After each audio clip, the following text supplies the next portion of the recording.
Welcome to Mr. V Teaching Math. In this session, we're going to be looking at how to calculate what a square root is. When you're dealing with a perfect square, like 16 for instance, finding the square root is pretty easy. You know that 4 times 4 is 16.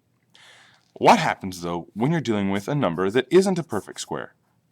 It is possible to calculate this yourself, but in my classroom at least, we're going to make use of a calculator to find what those roots are.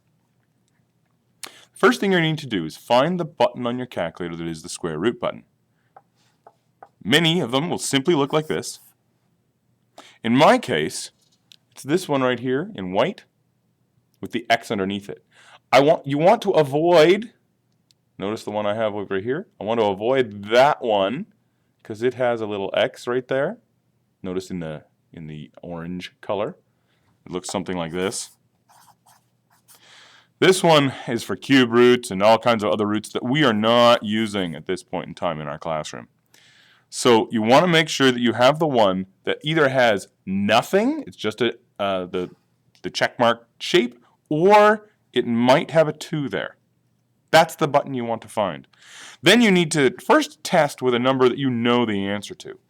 And there's a number of different ways. Every calculator is a little bit different. Some of them you press the button first, push the number in and press the equal sign, and others you do it like mine works, where I'm going to type 16 and then I press the button and it automatically gives me the answer. Using a number that you already know how to work with, use your calculator and find out if you can get this. Once you know how your calculator works, it's easy enough to do the square roots of other numbers. And almost all of them will come out to be a decimal of some kind. So the square root of 17 is this.